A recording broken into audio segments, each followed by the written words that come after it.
Lo que más me llamó la atención fue el silencio. Recuerda Miriam Vázquez, quien vivía al lado de la familia Benítez en el barrio Villa Gobernador Galvez, a las afueras de Rosario. Esa mañana del 8 de febrero, cuando pasé por el frente de su casa camino al mercado, no escuché las voces de los niños jugando en el patio como todos los días. Era como si la casa hubiera tragado todos los sonidos. Laura Benítez tenía 34 años y trabajaba como auxiliar de enfermería en el Hospital Centenario. Era una mujer menuda, de cabello castaño siempre recogido en una cola de caballo, que cada mañana, a las 6:30, despertaba a sus hijos Martina y Samuel con el aroma del mate cocido y las tostadas con dulce de leche. La rutina en la casa de la calle Sarmiento 847 era invariable. Laura preparaba el desayuno, mientras los niños se vestían con los uniformes del Colegio San José, sus mochilas ya ordenadas desde la noche anterior junto a la puerta de entrada. El barrio Villa Gobernador Galvez mantenía ese aire de pueblo chico donde todos se conocían, donde las señoras barrían las veredas al amanecer intercambiando noticias del día anterior, donde los chicos jugaban al fútbol en la calle hasta que se perdía la luz del sol. Las casas, construidas en su mayoría durante los años 80, compartían medianeras y patios que permitían escuchar las conversaciones de los vecinos, los programas de radio que sonaban en las cocinas, el llanto de los bebés en las madrugadas. Roberto Benítez, el esposo de Laura y padre de los niños, trabajaba como operario en una fábrica metalúrgica en la zona industrial de Rosario. Cada mañana a las 5:15, su viejo Renault 12 blanco tosía en la calle mientras él ajustaba los espejos y encendía la radio para escuchar las noticias del tránsito. Ese lunes 8 de febrero de 2010, la rutina se cumplió exactamente igual que los días anteriores. Roberto besó a Laura mientras ella terminaba de peinar a Martina, acarició el cabello de Samuel, que aún tenía los ojos entrecerrados por el sueño, y salió hacia su trabajo con la promesa de regresar a las 6 de la tarde. La casa de la familia Benítez era una construcción típica del barrio. Frente angosto, living comedor que daba a un patio interno, cocina al fondo y 2 dormitorios en la planta alta. Lo particular era el sótano, una habitación subterránea que Roberto había acondicionado años atrás como depósito. Allí guardaba las herramientas, cajas con ropa de invierno, juguetes rotos que prometía arreglar algún día, y un viejo armario de madera que había pertenecido a su madre. Era un espacio húmedo, con olor a encierro, iluminado por una sola bombilla que colgaba del techo bajo. Aquella mañana del 8 de febrero, después de que Roberto se fuera a trabajar, Laura siguió su rutina habitual. Desayunó con los niños, les recordó que llevaran las carpetas de matemáticas y los acompañó hasta la esquina donde esperaban el colectivo escolar.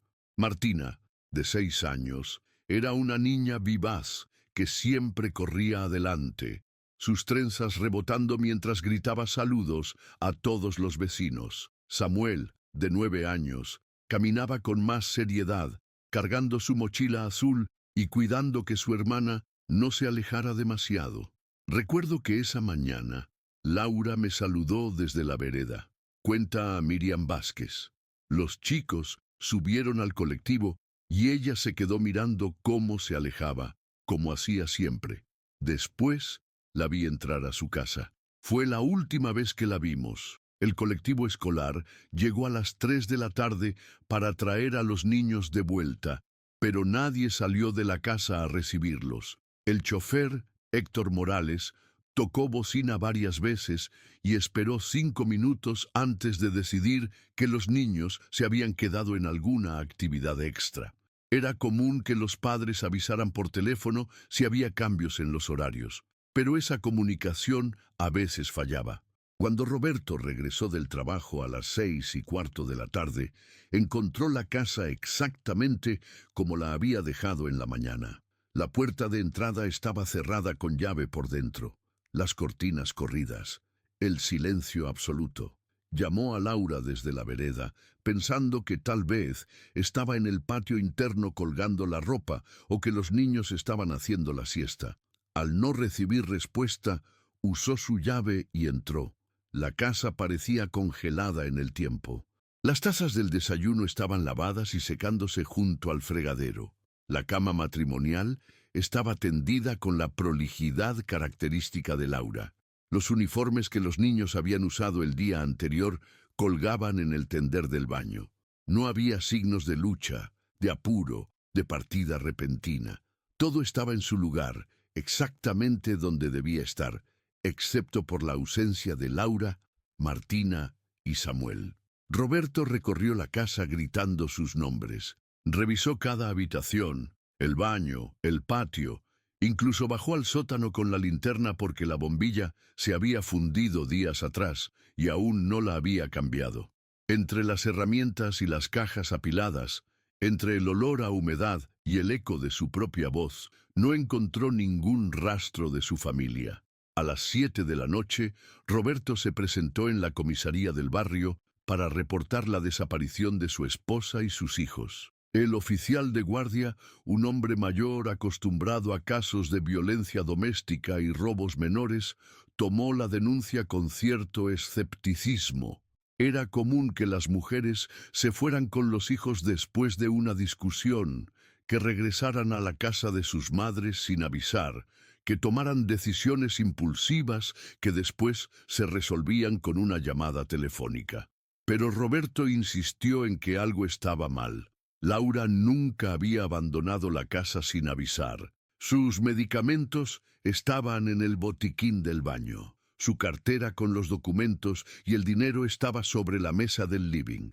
La ropa de los niños seguía en los cajones. No había llevado nada, como si hubieran desaparecido en el aire mismo.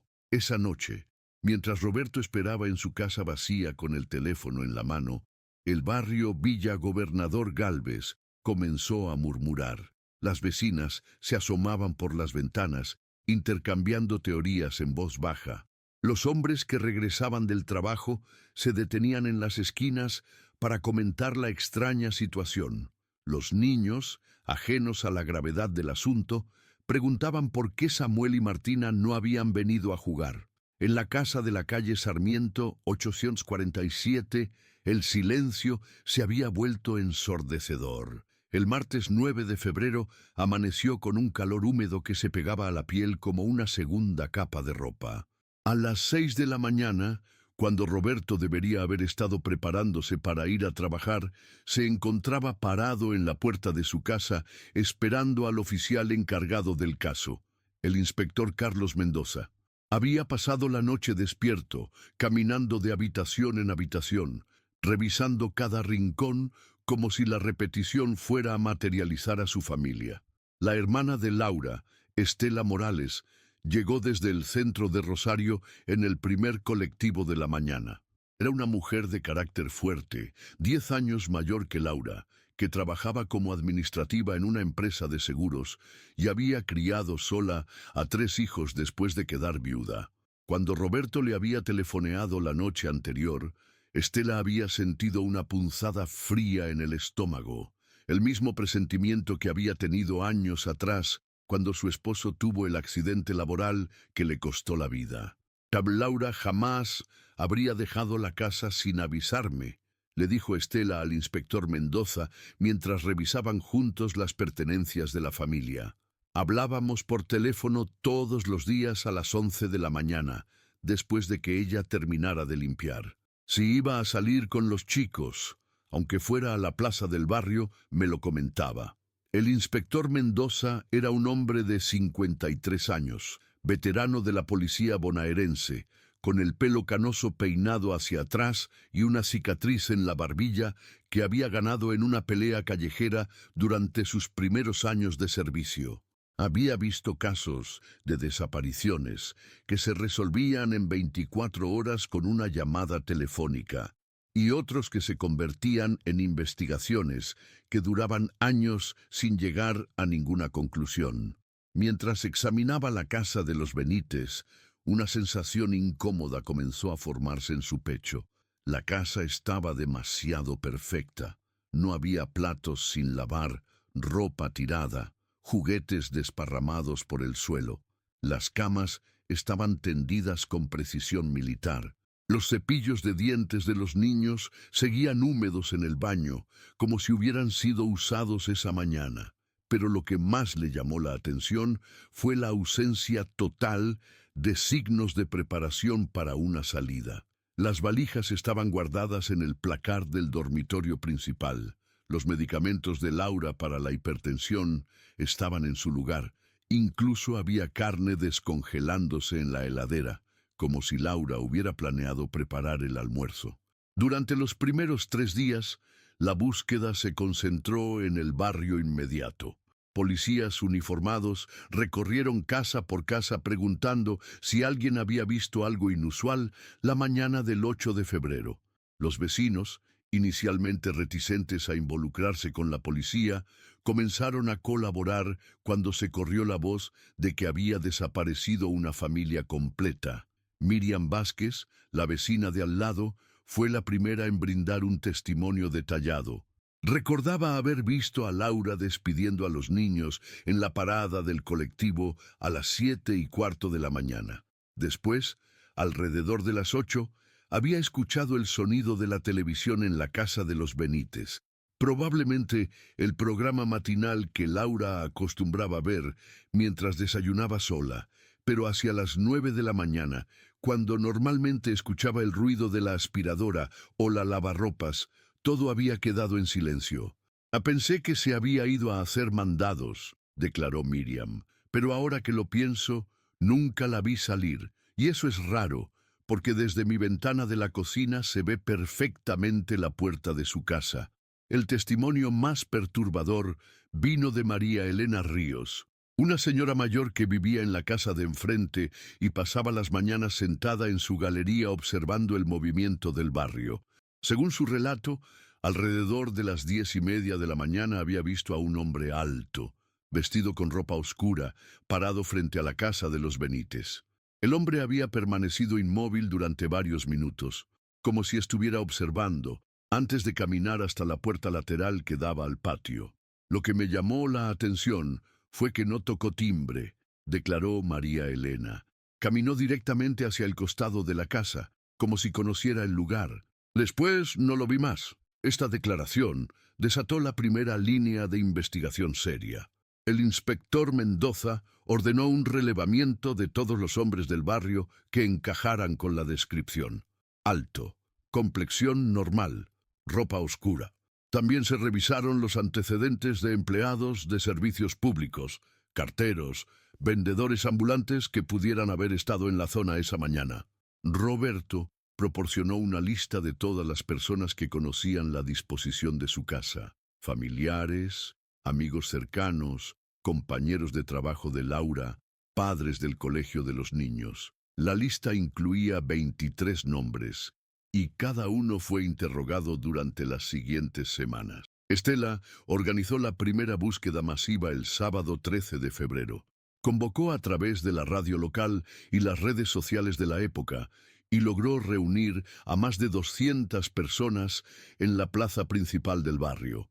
El grupo se dividió en equipos que recorrieron campos baldíos, terrenos abandonados, galpones industriales en los alrededores. Llevaban fotografías de Laura, Martina y Samuel, gritaban sus nombres hasta quedar afónicos, revisaron cada pozo, cada construcción abandonada, cada rincón donde pudiera haberse escondido una familia o donde alguien pudiera haberlos llevado. Durante esas búsquedas surgió el primer indicio inquietante. Un grupo de voluntarios que revisaba un terreno baldío a 6 cuadras de la casa encontró una sandalia rosada del número 28 que Roberto identificó inmediatamente como perteneciente a Martina. La sandalia estaba semienterrada cerca de un alambrado, sin la pareja, sin otros objetos personales en los alrededores. El hallazgo de la sandalia cambió completamente el tono de la investigación. Ya no se trataba de una familia que hubiera decidido irse por voluntad propia. Alguien había estado allí, había llevado a Martina al menos hasta ese terreno baldío. El inspector Mendoza ordenó que se cerrara la zona y se realizara una excavación minuciosa. Durante 3 días, un equipo de la policía científica peinó cada metro cuadrado del terreno con detectores de metales, perros entrenados y herramientas de excavación. No encontraron nada más. Las semanas se convirtieron en meses, y los meses en una rutina de esperanza y desesperación. Roberto dejó de ir a trabajar y pasaba los días recorriendo comisarías, hospitales, morgues. Estela coordinaba la distribución de volantes con las fotografías de la familia en colectivos, estaciones de tren, centros comerciales. Habían pegado afiches en cada poste de luz del barrio, en cada vidriera que se lo permitiera, en cada lugar donde alguien pudiera verlos y recordar haber visto a Laura, a Martina o a Samuel. Los medios de comunicación locales cubrieron el caso durante las primeras semanas, pero gradualmente la atención se fue desplazando hacia otras noticias. Los programas de televisión dedicaron segmentos especiales que generaron algunas pistas falsas. Llamadas telefónicas de personas que decían haber visto a la familia en Córdoba, en Buenos Aires, incluso en Montevideo. Cada pista fue investigada y descartada. El caso comenzó a enfriarse cuando llegó el invierno de 2010. Las búsquedas masivas se volvieron esporádicas. Los voluntarios regresaron a sus vidas normales. Los afiches en las calles se fueron decolorando con la lluvia y nadie los reemplazaba. Roberto, que había vendido su auto para pagar los gastos de la búsqueda, consiguió un trabajo de medio tiempo en una ferretería del barrio, pero su vida había quedado suspendida en esa mañana del 8 de febrero. La casa de la calle Sarmiento 847 se convirtió en un monumento a la ausencia. Roberto mantenía todo exactamente como lo había dejado Laura. Su ropa en el placar, los juguetes de los niños ordenados en sus habitaciones, las fotografías familiares sobre la mesa del living. Vecinos y familiares le sugerían que se mudara, que empezara una nueva vida, pero él se negaba a abandonar el único lugar donde su familia podría encontrarlo si algún día regresaba. Durante las noches, cuando el barrio se quedaba en silencio, Roberto bajaba al sótano con una linterna y se sentaba entre las cajas y herramientas, tratando de recordar si había algo que hubiera pasado por alto, algún detalle que pudiera explicar lo que había ocurrido. El sótano se había convertido en su refugio, el único lugar donde podía llorar sin que los vecinos lo escucharan, donde podía gritar sus frustraciones sin despertar lástima. Y en ese sótano, detrás del viejo armario de madera que había pertenecido a su madre, comenzó a acumularse el polvo de los años que pasaron sin respuestas. Para 2015, 5 años después de la desaparición, el caso de la familia Benítez había encontrado su lugar en la memoria colectiva del barrio Villa Gobernador Galvez. Era esa historia que se contaba a los nuevos vecinos, que servía para advertir a las madres que no dejaran solos a sus hijos, que resurgía en las conversaciones cuando ocurría algún otro suceso extraño en la zona. Pero ya no generaba la urgencia de los primeros meses, cuando cada timbrazo podía ser la llamada que resolviera el misterio. Roberto había envejecido de una manera que no correspondía a sus años. A los 45 años, su cabello se había vuelto completamente gris, tenía arrugas profundas alrededor de los ojos y había desarrollado una tos persistente que los médicos atribuían al estrés crónico y al cigarrillo, un hábito que había adoptado después de la desaparición. Trabajaba turnos dobles en la ferretería para mantenerse ocupado, porque las horas vacías seguían llenándose con preguntas sin respuesta. La casa de la calle Sarmiento 847 mostraba los signos del tiempo y la falta de cuidado femenino. La pintura de las paredes se había descolorido. Algunas baldosas del patio se habían roto durante una tormenta y nunca fueron reparadas. El jardín que Laura mantenía prolijo se había convertido en un terreno baldío lleno de malezas. Roberto mantenía limpias las habitaciones de su esposa e hijos, pero el resto de la casa había ido deteriorándose lentamente. Estela, la hermana de Laura, había intentado durante años convencer a Roberto de que vendiera la propiedad y se mudara a un lugar más pequeño. No es sano vivir rodeado de fantasmas, le decía durante sus visitas dominicales, pero Roberto se negaba sistemáticamente. ¿Y si regresan y no me encuentran? Respondía siempre, una pregunta que se había convertido en su única certeza.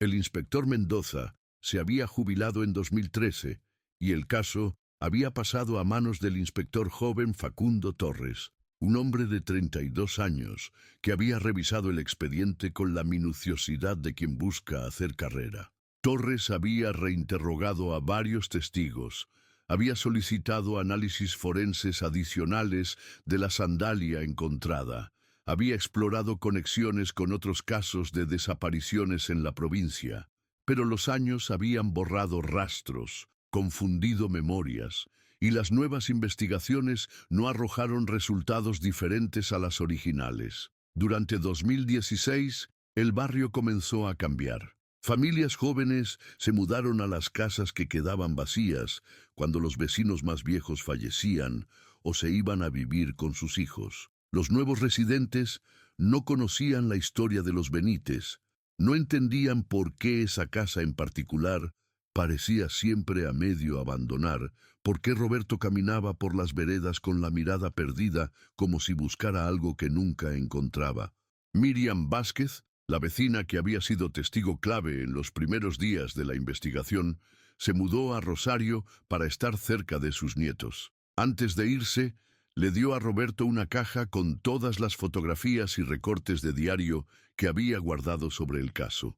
Para que no se olviden, le dijo mientras se despedían en la vereda. Roberto guardó la caja en el sótano, junto a las otras pertenencias que no sabía si conservar o descartar.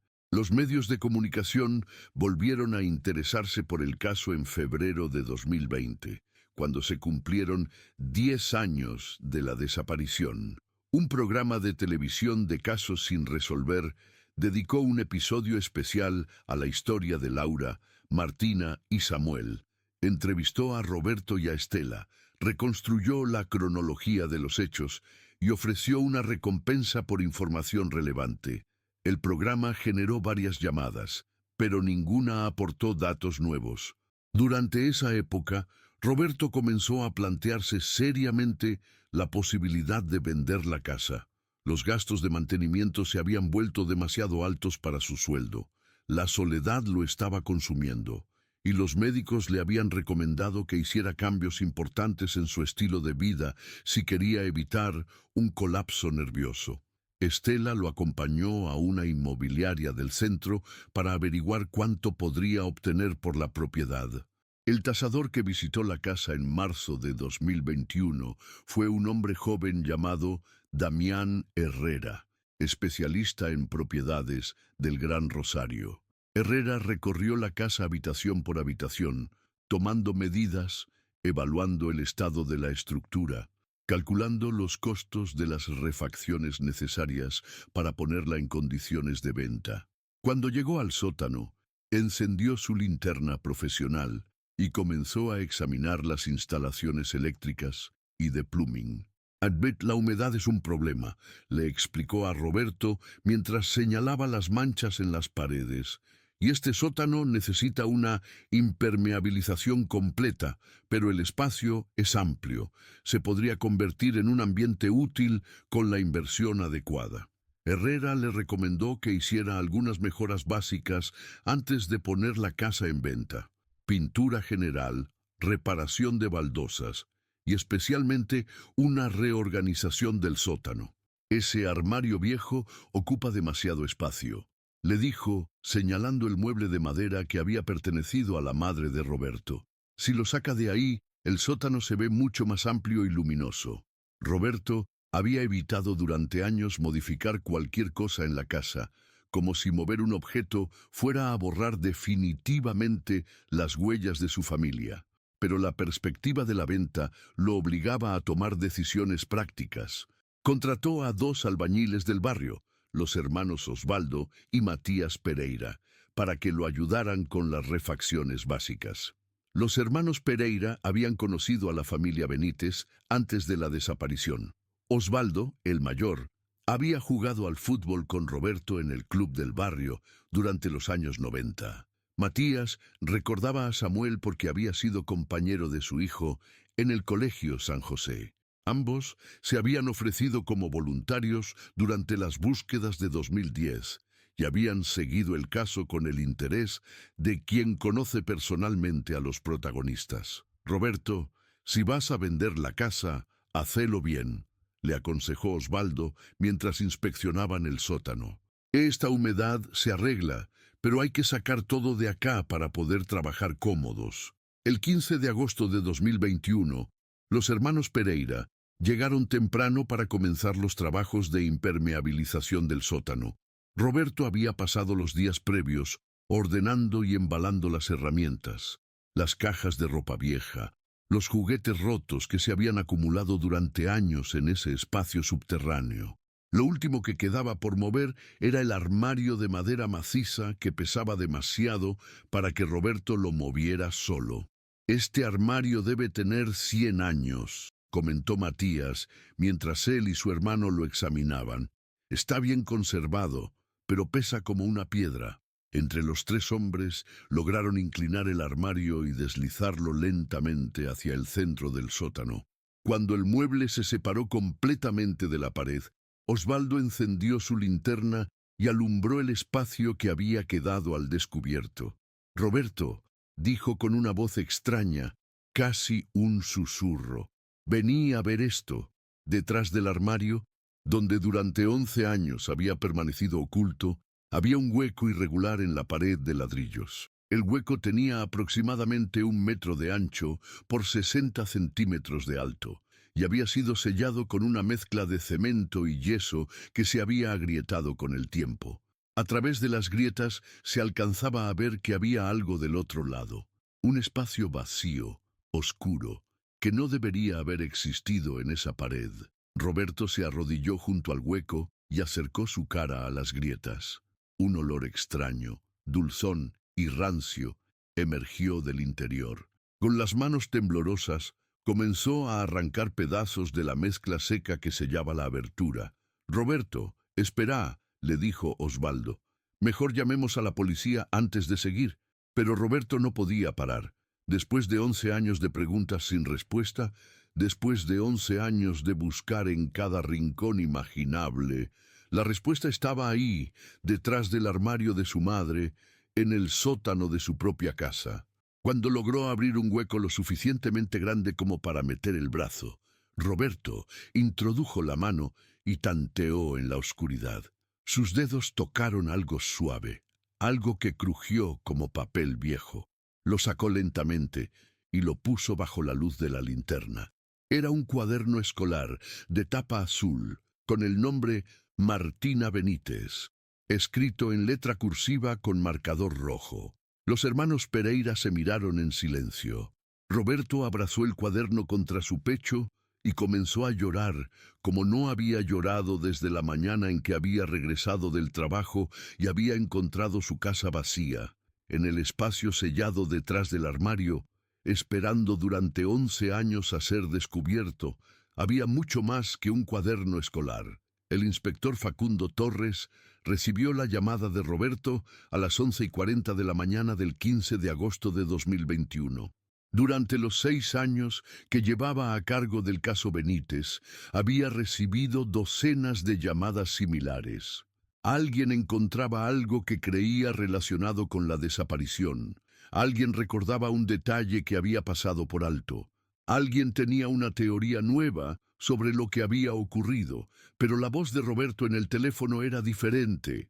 No era la voz de la esperanza desesperada que Torres había aprendido a reconocer, sino algo más profundo y más terrible. «Inspector, tiene que venir ya mismo a mi casa. Encontramos algo en el sótano. Encontramos cosas de mi familia». Torres llegó a la calle Sarmiento 847 acompañado por la oficial científica María Fernanda Soto y el fotógrafo forense Andrés Maldonado. Era un día frío de invierno, con una llovizna persistente que había dejado las calles del barrio llenas de charcos y barro. La casa de Roberto se veía exactamente igual que durante todas las visitas anteriores. El jardín descuidado, las persianas cerradas, la sensación general de abandono que se había instalado después de la desaparición. En el sótano, los hermanos Pereira esperaban junto a Roberto y el armario desplazado. La linterna de Osvaldo seguía alumbrando el hueco en la pared y sobre una mesa de trabajo estaba el cuaderno de Martina, abierto en una página donde se leían ejercicios de matemáticas escritos con la letra prolija de una niña de 6 años. No tocamos nada más, explicó Osvaldo cuando llegó la policía. Cuando Roberto sacó el cuaderno, vimos que había más cosas adentro, pero decidimos esperarlos. El inspector Torres examinó primero la abertura sellada. La pared que daba al patio trasero tenía un grosor de aproximadamente 40 centímetros, y alguien había cavado un nicho rectangular que se extendía casi hasta el exterior. El trabajo había sido realizado con herramientas apropiadas. No era una improvisación, los cortes en los ladrillos eran precisos, el sellado posterior había sido hecho por alguien que conocía técnicas de albañilería. ¿Cuándo fue la última vez que movieron este armario?, preguntó Torres. Roberto reflexionó con dificultad.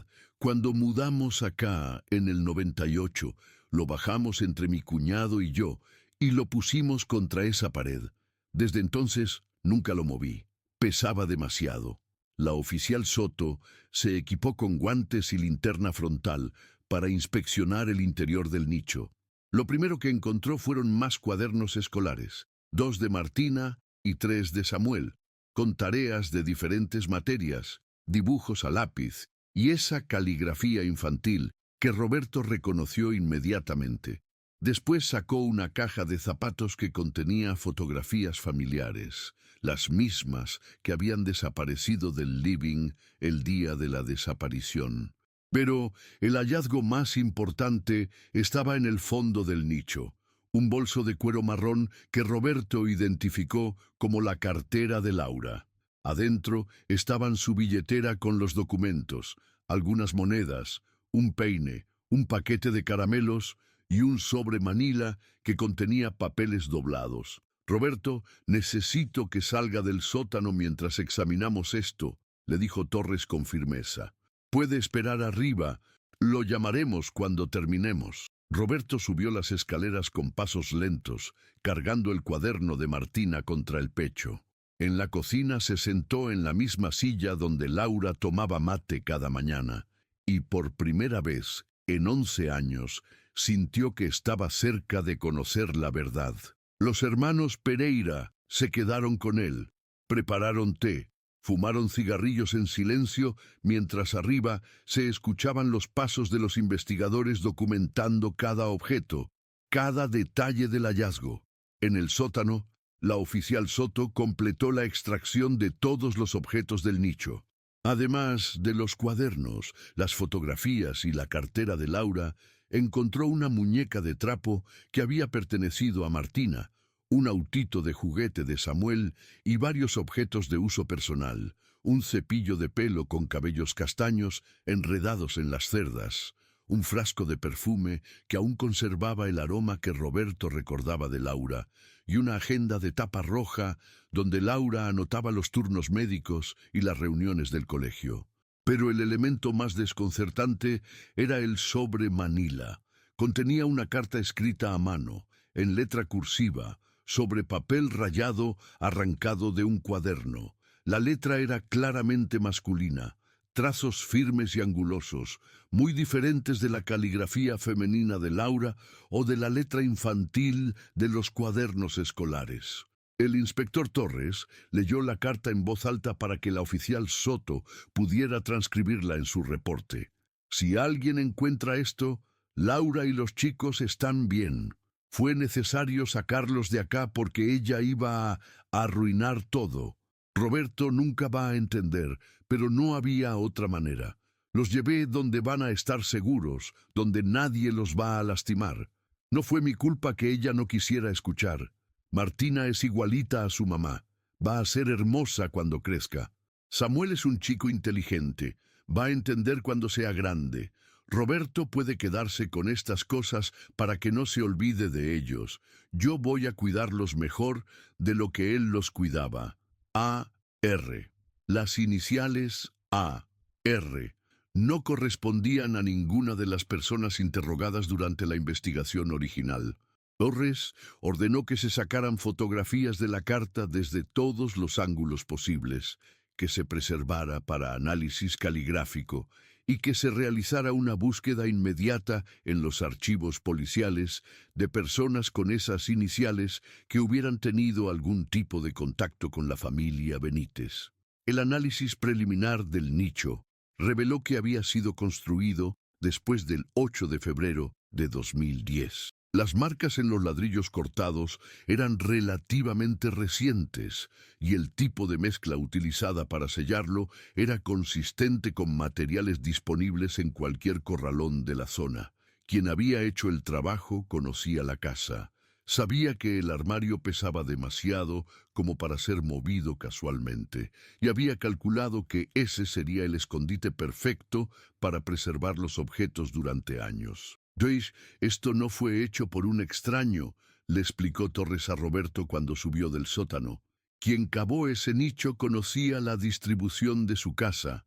Sabía que usted nunca movía ese armario.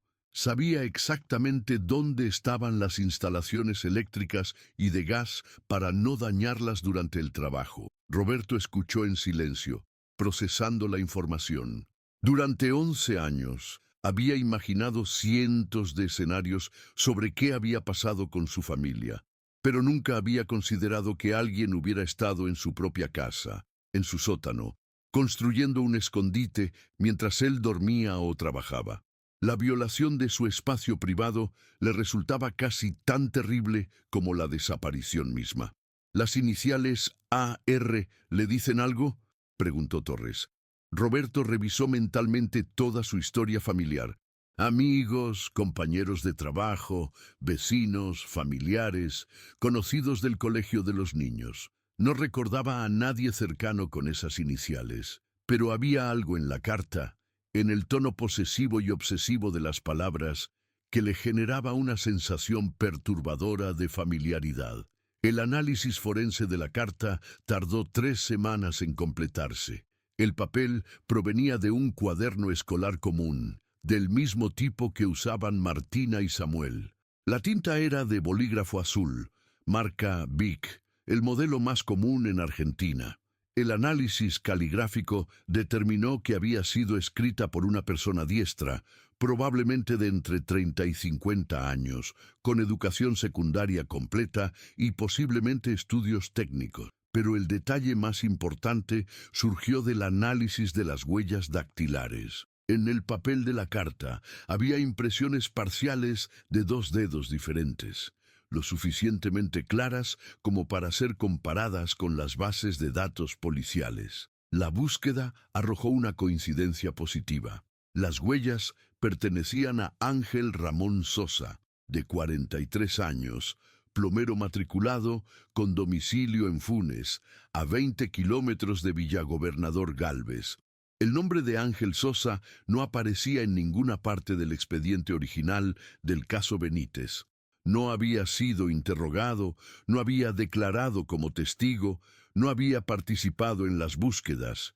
Pero cuando Torres verificó los registros de la empresa de gas de la zona, descubrió que Sosa había trabajado como contratista independiente para reparaciones domiciliarias entre 2008 y 2011.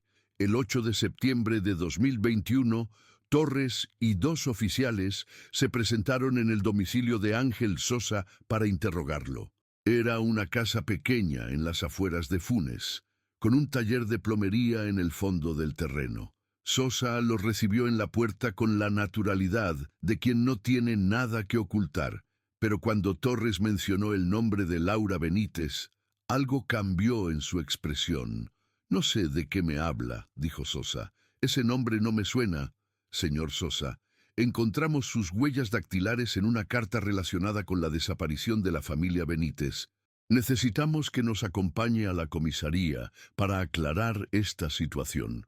Durante las siguientes 6 horas, en una sala de interrogatorios de la comisaría de Villa Gobernador Galvez, Ángel Sosa mantuvo su versión. No conocía a la familia Benítez. Nunca había estado en su casa, no sabía cómo sus huellas habían llegado a esa carta. Pero las contradicciones comenzaron a aparecer cuando Torres le mostró los registros de la empresa de gas. Según estos papeles, usted trabajó en varias casas del barrio Villa Gobernador Galvez entre 2009 y 2010. ¿Es posible que haya ido a la casa de los Benítez por alguna reparación que no recuerda? Sosa dudó por primera vez. Puede ser. Trabajé en muchas casas en esa época. A veces no recuerdo todas. La casa de la calle Sarmiento 847. ¿Le suena esa dirección? No. Bueno, tal vez. No estoy seguro. Torres le mostró una fotografía de Laura Benítez. ¿Reconoce a esta mujer? Sosa estudió la fotografía durante varios segundos. Algo en su respiración cambió. Se volvió más agitada. No, no la conozco, señor Sosa. Sus huellas están en una carta donde alguien admite haber secuestrado a esta familia. ¿Cómo explica eso? La presión del interrogatorio se mantuvo durante las siguientes 2 horas. Torres había desarrollado una técnica basada en la repetición de preguntas, en mostrar la misma evidencia desde ángulos diferentes, en crear un ambiente donde el silencio se volvía más incómodo que hablar. Sosa comenzó a transpirar, a cambiar de posición en la silla, a pedir agua cada vez con más frecuencia.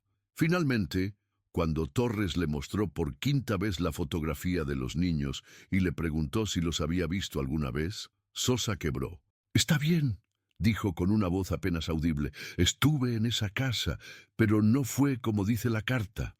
Ángel Ramón Sosa no confesó todo de una vez.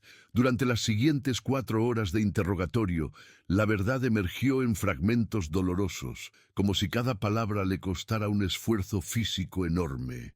Torres había visto muchas confesiones a lo largo de su carrera, pero pocas le habían resultado tan perturbadoras como la de este hombre de 43 años que sudaba en una silla metálica mientras describía los eventos del 8 de febrero de 2010. «Yo conocía a Laura desde antes», comenzó Sosa, mirando sus manos entrelazadas sobre la mesa. «La había visto en el hospital cuando llevé a mi madre para unos estudios en 2009. Ella trabajaba en enfermería, siempre era amable, siempre me preguntaba cómo estaba mi vieja». Torres tomaba notas sin interrumpir, permitiendo que Sosa encontrara su propio ritmo. La técnica de interrogatorio que había aprendido en los cursos de capacitación policial era dejar que el confesor hablara, no presionar demasiado cuando parecía dispuesto a revelar información. «Un día, mi madre se murió. Fue en diciembre de 2009. Yo estaba destrozado. No tenía a nadie más. Laura me acompañó durante los trámites en el hospital, me ayudó con los papeles, me trajo un café cuando estaba esperando en los pasillos. Fue la única persona que fue amable conmigo en esos días». Sosa hizo una pausa larga. Respiró profundo antes de continuar. «Después del funeral, empecé a pasar por el hospital, aunque no tuviera nada que hacer ahí, solo para verla, para hablar con ella. Laura siempre era educada, pero yo me di cuenta de que empezaba a incomodarla. Dejó de pararme en los pasillos, dejó de preguntarme por mi salud». Torres levantó la vista de sus notas. ¿Cómo consiguió la dirección de su casa? En el hospital había una lista de empleados con direcciones para emergencias. Yo hice unos trabajos de plomería ahí durante 2009. Tenía acceso a las oficinas administrativas. Sosa se pasó las manos por el cabello. Empecé a pasar por su barrio los fines de semana. No hacía nada malo. Solo quería verla. Ver cómo vivía, cómo era su familia. La confesión se interrumpió cuando Sosa pidió ir al baño. Torres aprovechó el receso para revisar sus notas y consultar con la oficial Soto, que había estado observando el interrogatorio desde la sala contigua. Ambos coincidían en que Sosa estaba diciendo la verdad, al menos parcialmente, pero que faltaban elementos centrales de la historia. Cuando Sosa regresó a la sala, Torres decidió cambiar la estrategia. Ángel, necesito que me cuente qué pasó el 8 de febrero de 2010, específicamente esa mañana. Sosa se quedó en silencio durante varios minutos. Cuando habló, su voz era diferente, más monótona, como si estuviera recitando algo que había ensayado muchas veces en su mente. Yo sabía que Roberto se iba a trabajar temprano. Lo había visto salir otras mañanas, cuando pasaba por la casa. Sabía que Laura se quedaba sola después de llevar a los chicos al colegio. ¿Planeó lo que iba a hacer? No. Sí. No sé. Sosa se frotó la frente. Quería hablar con ella. Quería explicarle que yo no era un tipo peligroso, que solo necesitaba que alguien me escuchara. Después de la muerte de mi vieja, me sentía muy solo. ¿Cómo entró a la casa? Laura había vuelto del colegio y estaba colgando ropa en el patio de atrás. La puerta lateral estaba abierta. Yo entré y le dije, «Hola Laura, soy Ángel, del hospital». Ella se asustó mucho, me gritó que me fuera, que iba a llamar a la policía. Torres notó que Sosa había comenzado a transpirar otra vez. ¿Qué pasó después? Ella corrió hacia la casa para buscar el teléfono. Yo la seguí porque quería explicarle que no venía a hacerle daño. Pero cuando la alcancé, ella tropezó en las escaleras del patio y se golpeó la cabeza contra el escalón de cemento. La sala quedó en silencio. Torres dejó su bolígrafo y miró directamente a Sosa. ¿Laura murió en ese momento? Sosa asintió con la cabeza, sin poder articular las palabras. ¿Y los niños? Los niños llegaron del colegio a las 3 de la tarde. Yo estaba todavía ahí. No sabía qué hacer con Laura. Cuando llegaron y la vieron, Martina empezó a gritar. Samuel trató de correr para pedir ayuda, pero yo los detuve. ¿Los mató también? Sosa levantó la cabeza bruscamente. No, no, yo no soy un asesino. Fueron accidentes. Todo fueron accidentes. Torres sabía que había llegado al punto más difícil del interrogatorio. Ángel, necesito que me cuente exactamente qué pasó con Samuel y Martina. Samuel me golpeó con una silla. Trataba de proteger a su hermana. Yo solo quería que se calmaran, que me dejaran explicarles. En la lucha, él se cayó y se golpeó la cabeza igual que la madre. Martina no paraba de gritar. Yo le tapé la boca con las manos para que se callara, pero la tapé demasiado fuerte, por demasiado tiempo. La confesión completa tomó otras 2 horas. Sosa describió cómo había escondido los cuerpos temporalmente en el sótano, cómo había limpiado la casa para que no quedaran rastros de violencia, cómo había construido el nicho detrás del armario durante las siguientes semanas mientras Roberto trabajaba. Había cavado el escondite por las noches, cuando el barrio dormía, accediendo por el patio trasero donde nadie podía verlo. ¿Por qué guardó las pertenencias en lugar de deshacerse de ellas?, preguntó Torres. No sé. Sentía que tenía que conservar algo de ellos, especialmente de Martina. Ella me recordaba a una prima que tuve cuando era chico, que murió en un accidente. Sosa se quebró completamente. Yo no quería que esto pasara. Yo solo quería que Laura me escuchara. ¿Dónde están los cuerpos, Ángel? Sosa tardó varios minutos en responder. Los enterré en un campo cerca de Funes, en el terreno de mi tío, que está abandonado desde hace años. Puedo llevarlos al lugar. El 12 de septiembre de 2021, Ángel Sosa guió a un equipo de la Policía Científica hasta un terreno baldío a 30 kilómetros de Villagobernador Gálvez.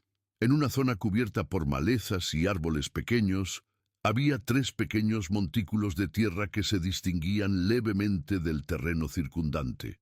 Las excavaciones confirmaron lo que Sosa había confesado. Allí estaban los restos de Laura, Martina y Samuel Benítez. Los cuerpos fueron trasladados al Instituto Médico Legal para los estudios forenses correspondientes.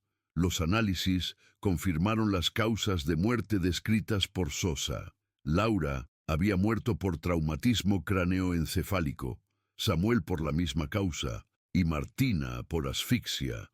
Los estudios también revelaron que los tres habían muerto el mismo día, probablemente en el lapso de pocas horas. Roberto identificó oficialmente los restos el 15 de septiembre.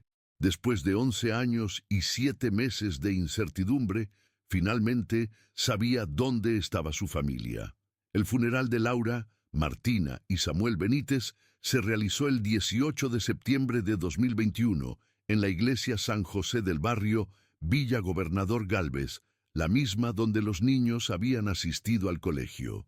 Fue un evento que convocó a toda la comunidad, vecinos que habían participado en las búsquedas, compañeros de trabajo de Laura del hospital, padres del colegio que recordaban a Samuel y Martina, periodistas que habían seguido el caso durante más de una década. Roberto había envejecido visiblemente durante las semanas que siguieron a la confesión de Sosa.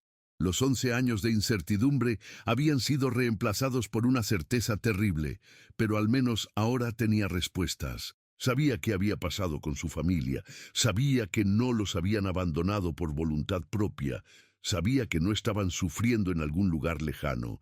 Era un consuelo amargo, pero era todo lo que tenía.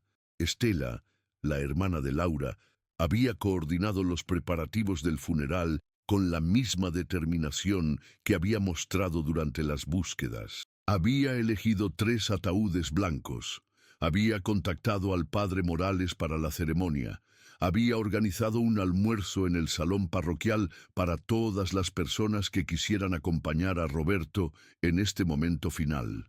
Durante la misa, el padre Morales habló sobre el perdón y la paz eterna, pero evitó mencionar las circunstancias específicas de las muertes.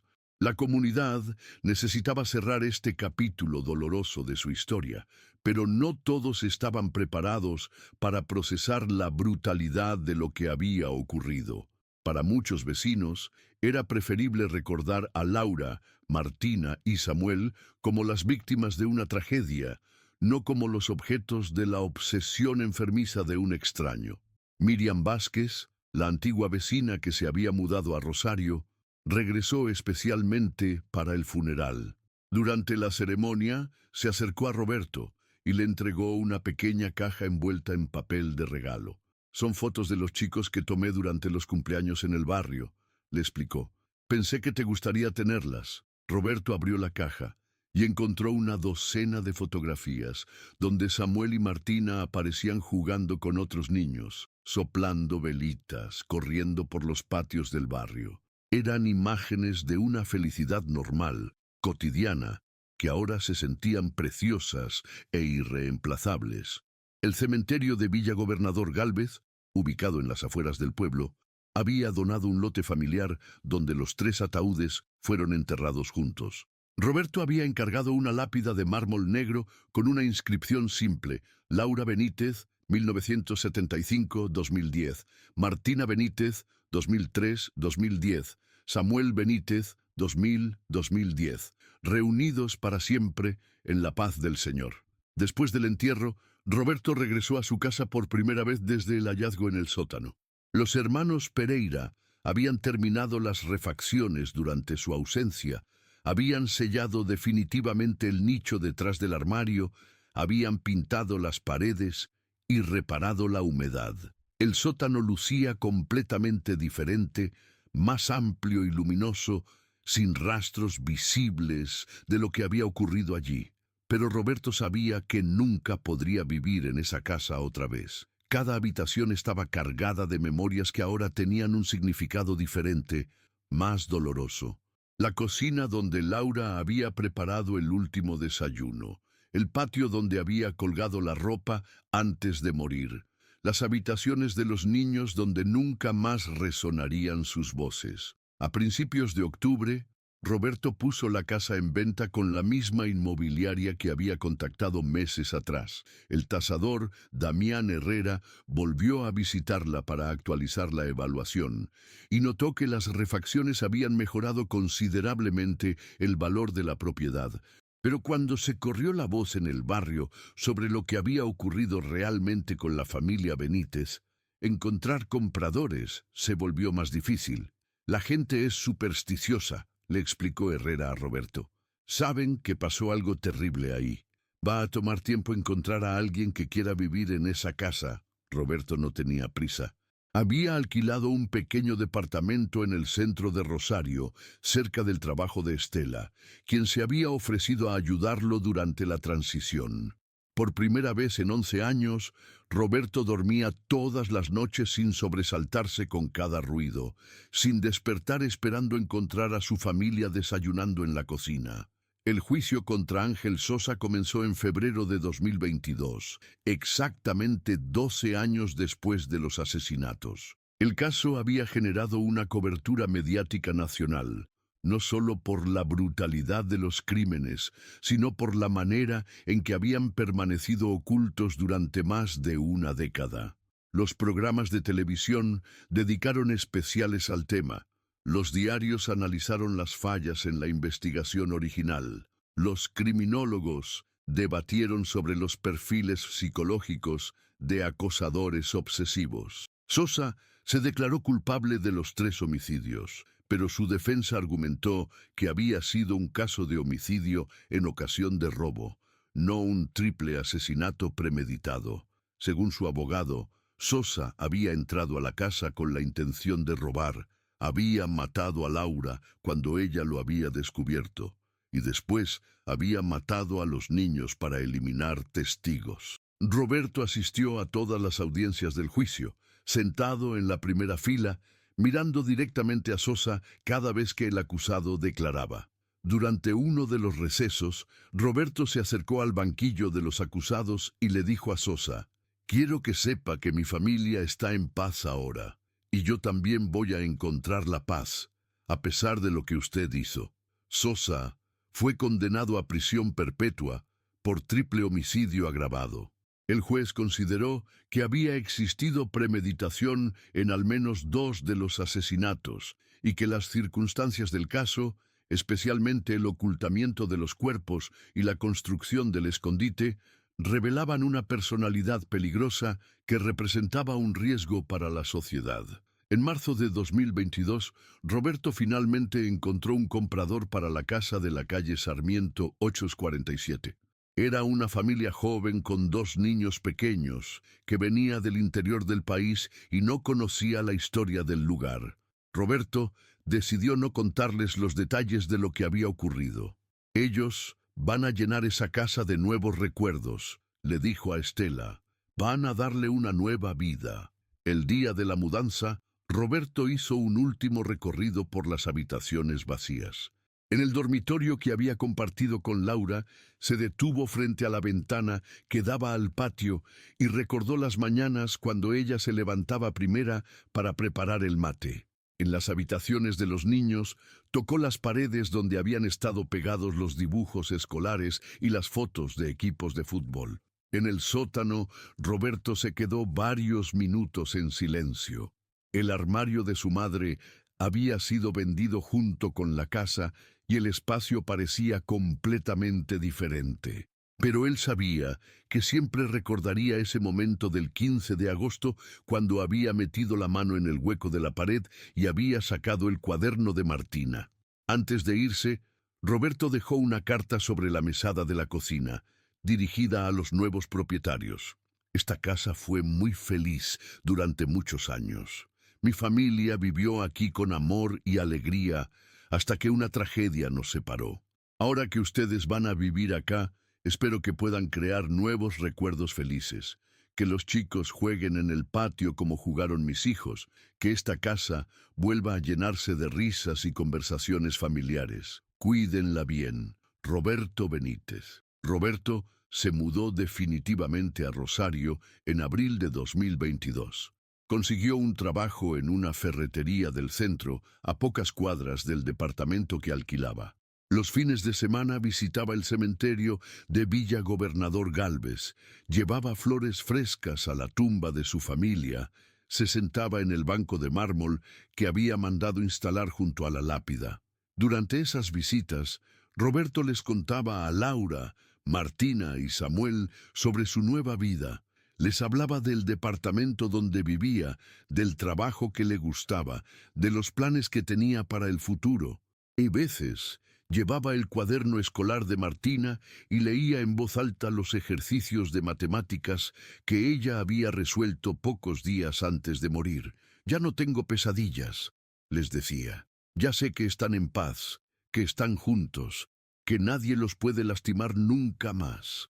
En octubre de 2023, Roberto conoció a Carmen, una mujer de 45 años que trabajaba en la biblioteca municipal y que había perdido a su esposo en un accidente de tránsito 5 años atrás. Comenzaron a verse para tomar café los sábados por la tarde, después de que Roberto regresaba de sus visitas al cementerio. Carmen entendía el peso de la pérdida sin necesidad de explicaciones. Sabía que Roberto nunca iba a olvidar a su primera familia, pero también sabía que era posible construir una nueva felicidad sobre los cimientos de la memoria y el amor. «Laura, Martina y Samuel siempre van a ser parte de tu vida», le dijo Carmen durante una de sus conversaciones.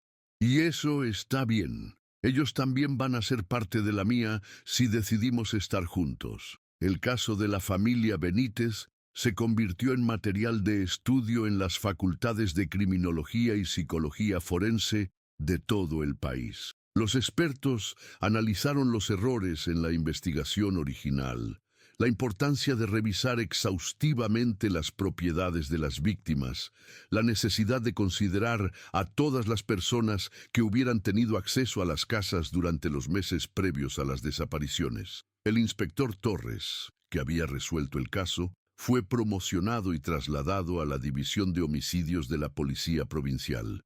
En sus conferencias sobre técnicas investigativas, siempre mencionaba el caso Benítez como un ejemplo de persistencia y metodología.